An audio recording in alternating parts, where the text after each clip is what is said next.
To be a champ, you have to believe in yourself when no one else will. Sugar Ray Robinson. Previously on Hopefuls. Terry better get his behind up. Let me turn this camera off and tell you some things. Come on, man. Go. I got to take your ankle up. We got 2 days to get well.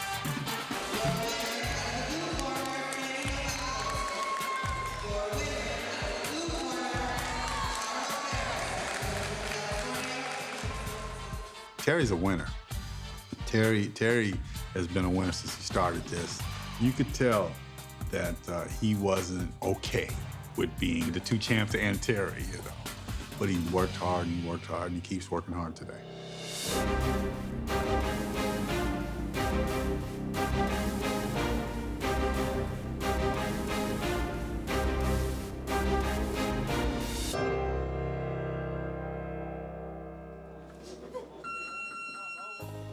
The possession of muscular strength and the courage to use it in contests with other men for physical supremacy does not necessarily imply a lack of appreciation for the finer and better things of life. Jack Johnson.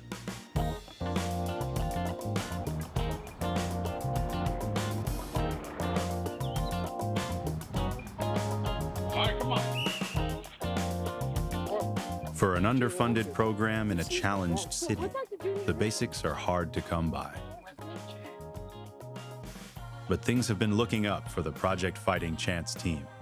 New trucks were generously donated, a workspace remodel by a volunteer, and a monthly speaker series featuring local examples of inspiration.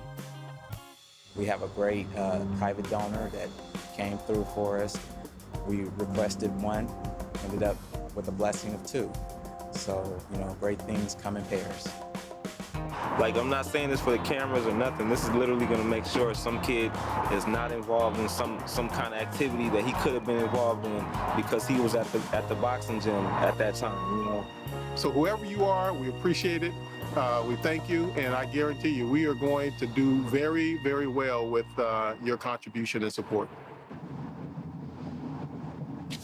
This is unbelievable, though. I mean, you know, trying to soak it all in, because I remember when we were looking for vans, we were looking at the used, you know, trying to get an old van and to come across with two brand new vehicles. This is a blessing right here.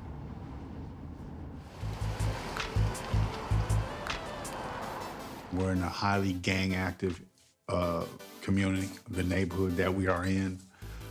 So some parents don't feel comfortable allowing their kids to walk to where we're at, but it's going to allow us to have more kids at the center. And another very important thing is when we have a tournament, we can drive there without another $500 rental fee.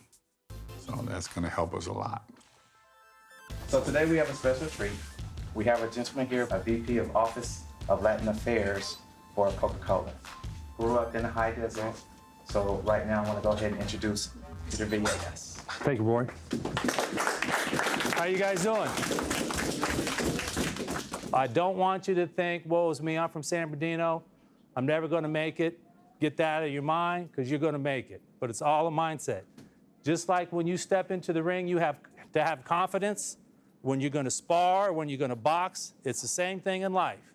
You got to have confidence in what you do. And I guarantee you, if you can apply the skills that you're learning in here to what you're going to do the rest of your life, you're going to be successful, because that's what I did. I am a son of immigrant Mexican parents. We were raised in Tijuana, Mexico, which is right across the border. As soon as you cross San Diego, my dad said you need to grow up pretty quickly. So I was cleaning yards in junior high on the weekends and during the summer. So that was my spending money. If there's one thing I could give you advice in is you guys are always interviewing. Every interaction that you have, whether it's at school or whether it's at a public location, you just don't know. That person you ran into could be your future boss or somebody that's going to be interviewing you. So just make sure that you're always treating folks as if they were interviewing you at that moment for your future job. And I think that's what helped me land the job that I'm in today. Well, we've had two so far. We've had Julio Figueroa, AT&T exec, as well as Peter Villegas, the Vice President of Coca-Cola Latin Affairs. Correlation between the two is they're both Hispanic and they both come from similar backgrounds as these kids, and they both achieved phenomenal success. And I think it allows a kid to say, they're kind of similar to and look what they did. It's like a ray of hope that something like that can give a kid, because they can say, if they can do it, so can I. And that's the message that both of them gave them as well. So I think it's real impactful. Continue to do what you do. Make San Bernardino proud. Thank you, guys.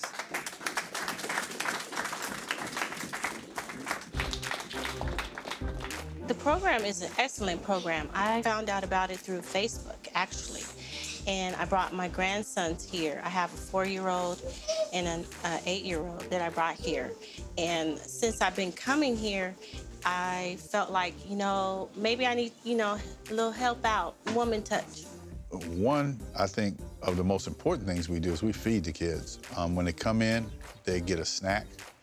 And when they leave, they get a supper. The supper consists of a sandwich, a salad, a piece of fruit, and a milk. We have enrichment programs. Thankfully, we're now funded by the school district's CAPS program. We have a different activity every day. CAPS stands for Creative After-School Programs for Success, and it's expanded learning. And what CAPS does is we run before-school programs, after-school programs. Ongoing is tutoring every day, but on certain days we have art. On one day we have guitar lessons. And on 2 days, we have the chess club. In boxing, you create a strategy to beat each new opponent. It's just like chess. Lennox Lewis. Because a lot of people look at boxing and think it's all brute strength. It's strategy, too. When you get to the elite competitions, sometimes you have to outthink, and so you have to be one move ahead of the other guy, just in the case of a counterpunch. They have something called a feint in boxing.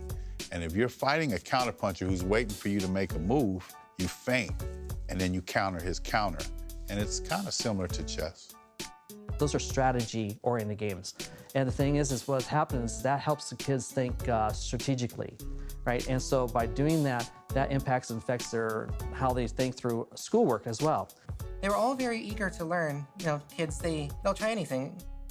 I believe it's important to have a chess club here for the kids so they can learn how to think about their actions and the consequences of their actions, and how to think 2 or 3 steps ahead to plan for their future, metaphorically speaking. The king can only move 1 space at a time, and right now he's trapped right here. So you need to free him by moving another piece.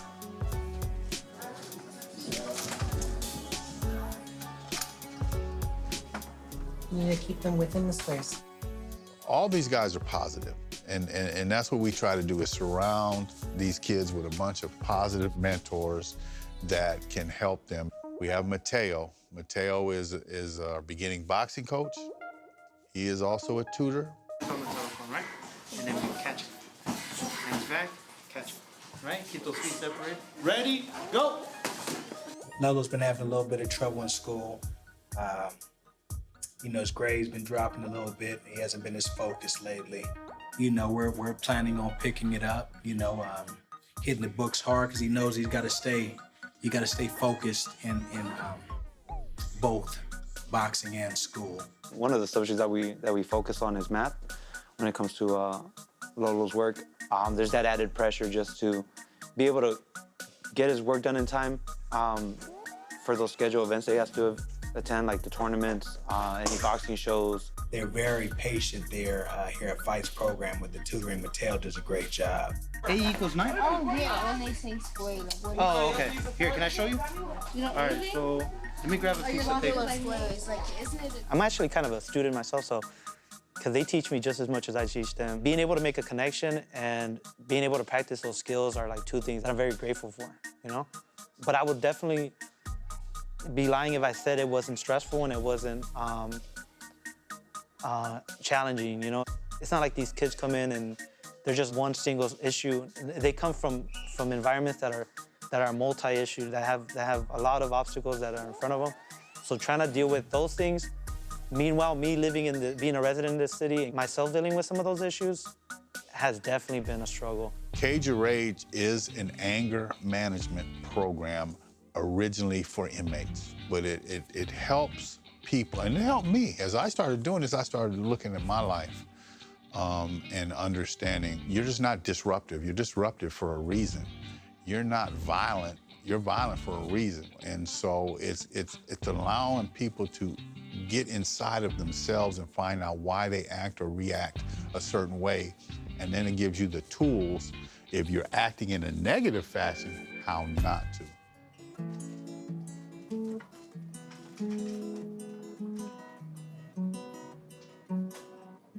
So those are the minors. It's like A, and there's A minor. So they're all different in a way. They sound different. These have the same name, sound different. Well, with this program, it's very helpful with keeping kids off the streets, giving kids, their time and effort into something they would want to do. You're never gonna be able to learn how to play if you just quit. You know, no matter how frustrating it is, as of with boxing, you're never gonna be able to learn how to, defend yourself if you just never do it. With boxing here, they teach you everything that you need to know. This program that they offer here for free and how much the coaches actually care for us and stuff, like if there's any way for me to give back, I'll do it, Because that's what I've been taught. I was created to serve, not to be served. Check this out. Do you know that people will tell you who you are in life? I'm serious. They see you doing things and say, oh, you're an artist. Oh, you're gonna be a mechanic. Oh, you're gonna be a doctor. Believe me. Something that you do lets them know. Okay, basically what I do here is I teach basic skills in art. I want them to learn the colors, the shapes, understand what it is when people ask you, how do you use your line angles? How do you, how do you construct an idea? But I really am more concerned with their respect and their dignity, okay? So I want them to understand how to treat each other. And so when they do these pictures, these drawings and stuff, I want them to be proud of what they do. Okay, so did all you guys enjoy the class today? Yes. Really? Okay, I'm glad you guys enjoyed it. When you do a nonprofit, a lot of people wear a lot of hats, and that's what we do here. I get a helper, a young helper to help out so they can learn the benefits of cooperation, and we just put it together. And then there's Charles Wagner, who's our program coordinator. And Charles is also a beginning boxing coach. His job is to oversee that every program is functioning, as well as marketing our program, and as well as being a positive man on site. Also, I brought croutons too for salad, so if you want croutons. For me, it just lends purpose to my life, just helping these kids on a day-to-day basis. So. What else to beat you back? You can't beat me on Madden. Yes, I can. Every 2K. Give me a splash on your 2K. You guys ain't even allowed to play the game, man. Come on, let's go, man. Get out, man. I play the game every day. Get out, man. Wrap it up before I come back. I'm gonna play the game right now.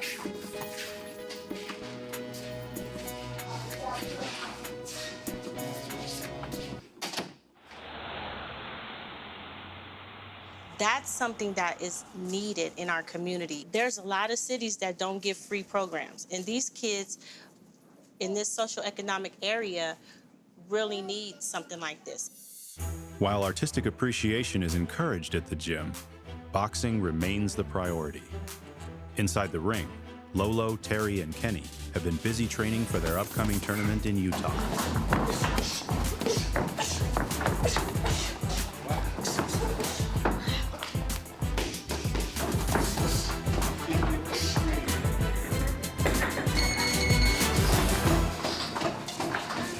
Where you going? Because I have to do a car wash in the morning for my mom's visit. For the stream. Hold on, baby. Suck me, Joe.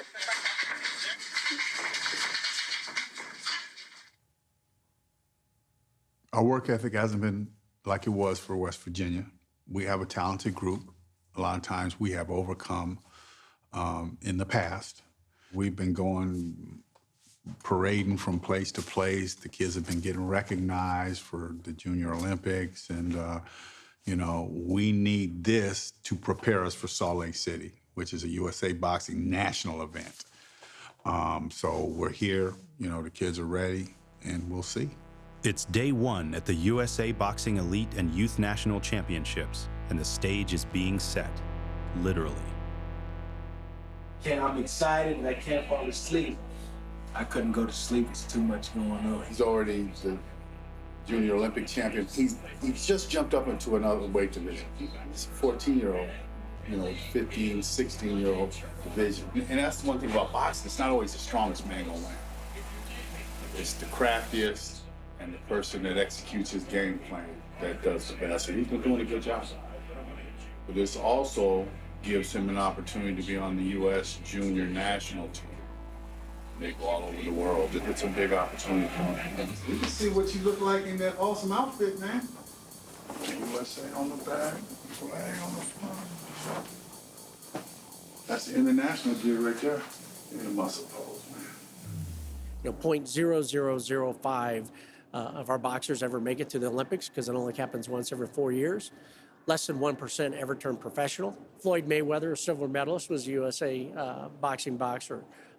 Clarissa Shields, who is probably one of, you know, is the most decorated, only two-time Olympic gold medal winner. She's USA boxing, and now she's a world champion. You know, if you can pick any other name, your favorite boxer, they competed in USA boxing.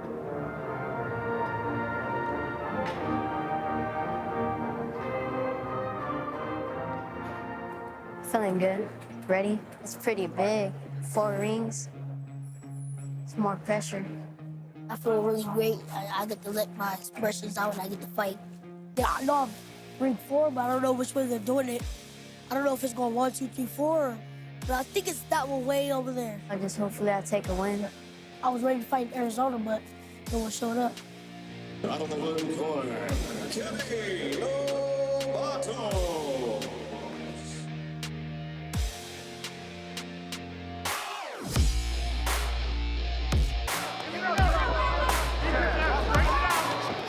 Find yourself here, roll out of it. Step. There you go. There you go. Out of the blue corner, Kenny Lobato.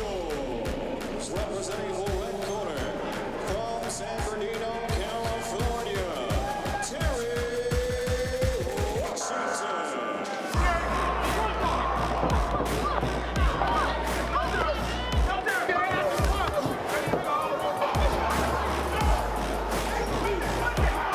You got 3 rounds. They're coming out here with a fury. There you go, Pete. Out of the red corner, Terry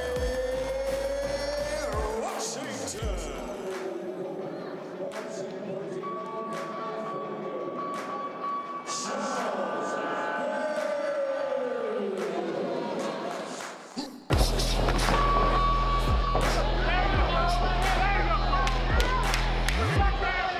Go.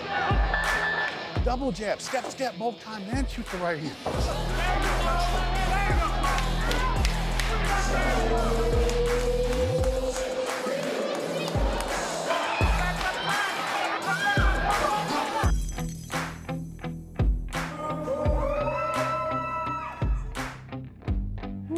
Having a tough one today.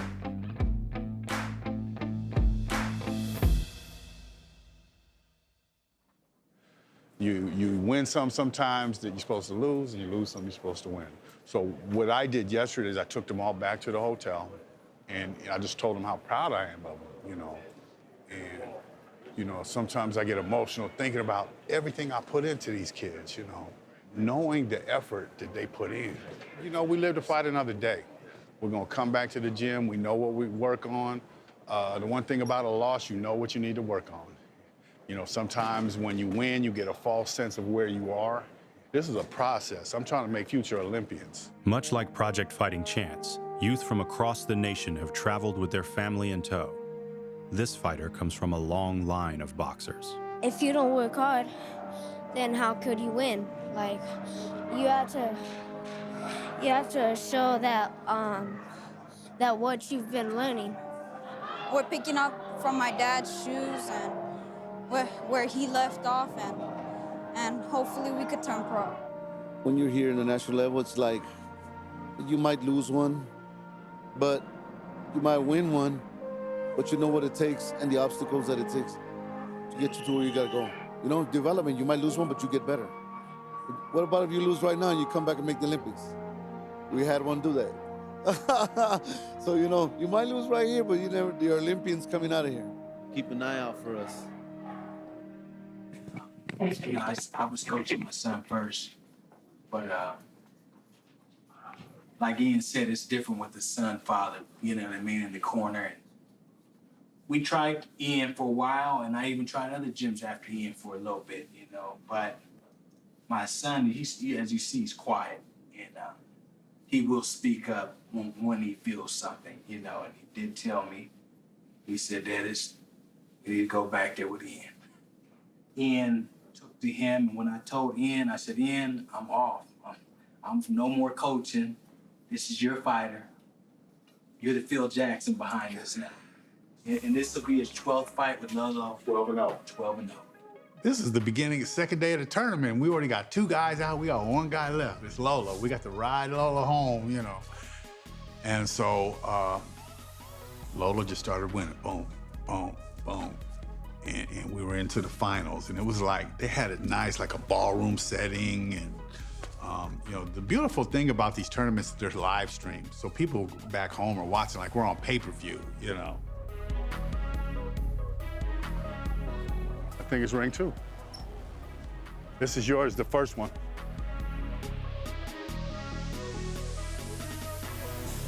Lolo fights the U.S. teams. He's a U.S. team member, a kid named Miguel Santana from Florida. And this kid had been hurting kids the whole fight. And I seen how he fought. Me and Lolo worked. We was in the pool area. And I was working on what he needed to do. We had a game plan, and I thought it worked perfect. Ladies and gentlemen, from San Bernardino, California, Charles.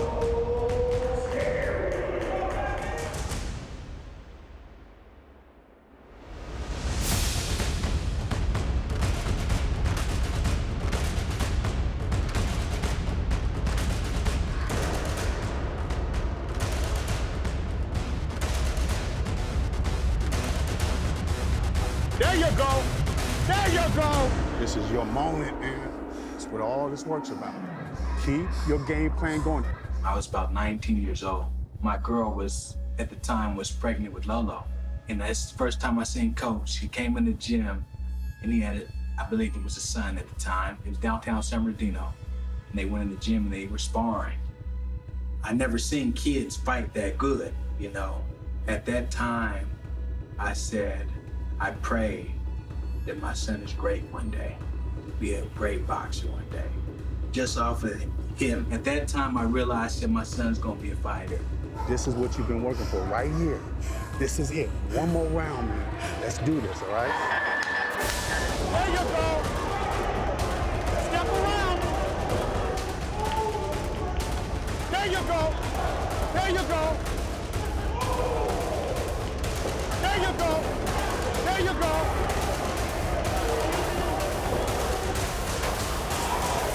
Step. Pull.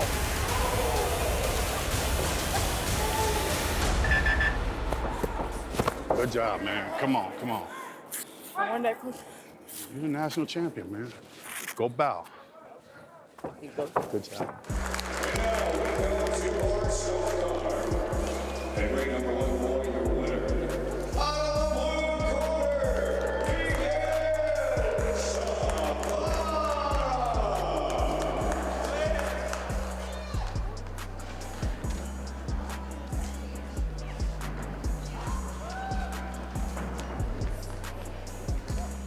Ian, in disbelief of the judging, wants to see the scorecard.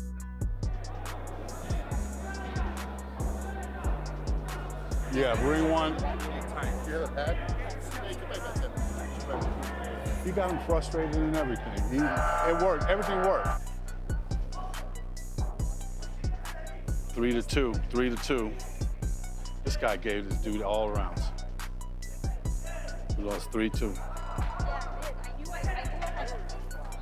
Horrible. They said 3-2. Two judges had you winning every round. One judge had at one point, that's as close as you can lose a fight, but still. But they didn't give it to him. So we came back. It was, quiet ride home. Although they fought valiantly, the team leaves disappointed. There appears to be one bright spot. Lolo has been offered a coveted spot on USA Boxing's Junior Olympic team, where he has a chance to compete against the best in the world. It's back home to train harder for Kenny and Terry, who remains the only PFC fighter without a national ranking. He was victimized by his father. On the next, Hopefuls. I think he wants to make his dad proud, as most kids. I don't know if he's done it to this day. That's why he put so much into his athletes. He loves Project Fighting Chance enough to take information in, advice in, and use it to grow the organization. I understand where we're going. When these kids become men, we're talking about going after big-time world titles. We're representing San Bernardino, California, and that's a beautiful thing. That was horrible. Lolo should have been on the high-performance team. But we encourage one another, we lift each other up, and we keep on pushing. I think San Bernardino, from a community climate, is on its way back.